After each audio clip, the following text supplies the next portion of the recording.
Welcome to another Explainer. Today, we're diving into something that absolutely blew my mind. We're going to completely strip away the layers of theology, the ancient myths, and all those centuries of intellectual confusion surrounding some of humanity's oldest stories. Because our goal today, it's to look at these ancient texts not as historical accounts of literal monsters roaming the earth, but as a highly practical, incredibly precise psychological framework for understanding the human mind. Now, I know that might sound a little crazy at first, but just consider this for a second. What if the legendary beasts of old, creatures like the towering Nephilim, what if they aren't actually historical giants that wandered around the desert? What if, instead, they're a perfect, terrifyingly accurate description of your own daily anxiety, your pride, and that massive ego constantly chattering inside your head right this very second? All right, let's jump into Section 1, the monster in your mind. So, the core premise for this explainer is that all these different mythological symbols across various ancient texts are actually pointing to the exact same thing. Whether you're looking at the serpent in the Garden of Eden, Yaldabaoth in Gnostic texts, or the monstrous Nephilim from Genesis and the Book of Enoch, they are all describing a single spiritual sickness. They're just showing it at different stages of its development. You see, this ancient framework tracks a clear progression of human consciousness and the creation of the false self. It starts out incredibly small, just a subtle seed of doubt represented by the serpent. Then comes the birth, which is represented by eating the fruit. And finally, it mutates into that third stage, a fully realized giant monster known as the Nephilim. So let's break down exactly how this happens right inside your own mind. Which brings us to Section 2, Birth of the Ego. Okay, we got to start at the very beginning with the serpent. Now, according to our source material, the serpent isn't some literal talking reptile. It actually represents the very first subtle stirring of negative thought. It's that tiny whisper of doubt that says, did God really say? It's the initial deception that tricks you into believing you're separate, that you're lacking something, and that you need something outside of yourself just to be complete. And here is what's really fascinating.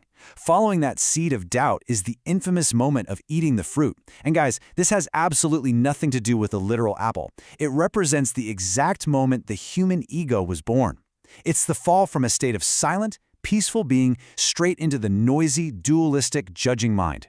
Because the very moment you start labeling things as good versus bad, or me versus you, fear enters the chat.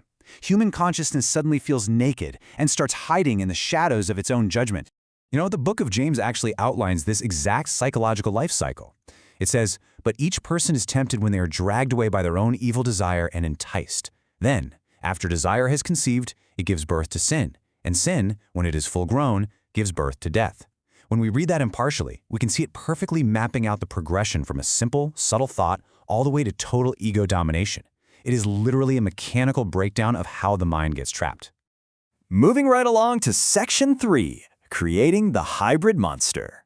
So we transition over to the next stage found in Genesis 6, and this is where the situation gets a whole lot more intense. That subtle whisper back in the garden? Yeah, it doesn't stay small. If you leave it unchecked, it matures into something massive, chaotic, and downright terrifying.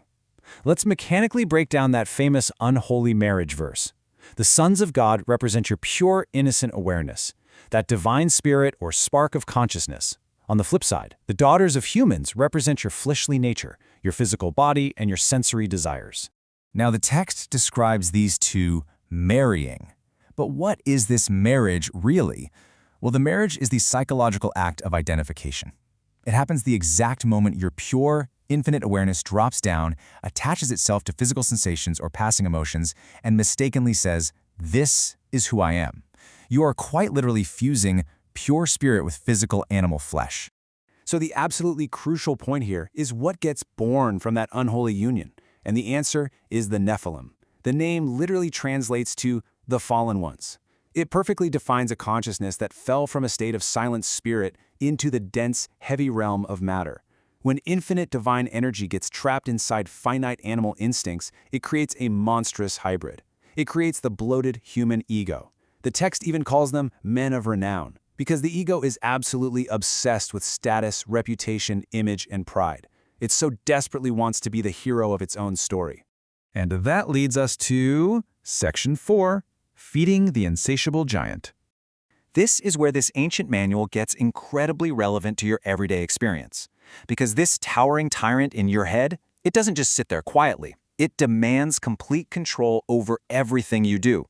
In the Book of Enoch, these giants grow so massive that humans just can't produce enough food to feed them, so they start devouring humanity itself. Try relating that to your modern mind. The ego's appetite is totally insatiable. It constantly demands more money, endless validation, total control over others, and the kicker is, it is never, ever satisfied. Eventually, this giant turns right around on you. It devours your peace, it eats your sleep, and it consumes your sanity through endless cycles of guilt and anxiety. You basically end up a slave feeding a monster right inside your own skull. The text in Genesis 6:5 drops a major clue for us here, stating, "Every inclination of the thoughts of the human heart was only evil all the time." Now really notice the specific phrasing there, the thoughts of the human heart. This proves beyond a shadow of a doubt that we are looking at a diagnosis of a consciousness problem.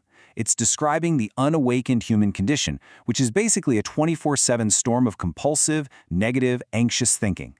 Finally, Section 5, drowning the false self.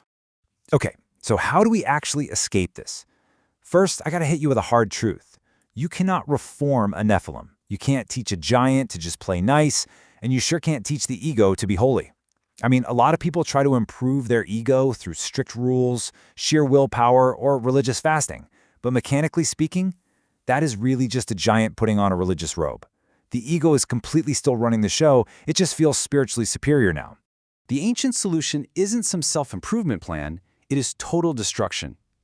This is an epic battle between the giant, that noisy, chaotic false identity built on compulsive thinking and pride, and the flood. In these allegories, water represents pure, unconditioned spirit and truth. So the flood represents the profound peace that sweeps over you when you finally step back into the silent, observing presence of the now. And we see this confirmed totally neutrally in the texts themselves. 1 Peter explicitly states that the days of Noah and the floodwaters symbolize an inner cleansing, not the removal of physical dirt, but the clearing of the conscience. It is a brilliant allegory for stopping the endless belief in your own thoughts, dropping your anger, and just letting the waters of the Spirit rise up and wash away the false self entirely. Let's lock this all in and translate the mythology directly into your daily psychological reality. The sons of God? That's your pure awareness. The daughters of men? Your physical body. The marriage is when you identify with your mind and declare, "I am my thoughts." The Nephilim are the resulting bloated ego. Devouring humans is that compulsive thinking consuming your sanity. And the flood? That is the ultimate surrender to the present moment, to drown the false self. So there is really no doubt left that these texts serve as an absolutely incredible diagnostic manual for the mind. I'm going to leave you with this final thought to consider today. Are you ready to stop feeding the giant in your head? Are you ready to stop believing every anxious thought it throws at you, and finally let the waters of peace rise? Apply this manual today, guys. Drown the giant. Thanks so much for joining me on this explainer, and I'll see you in the next one.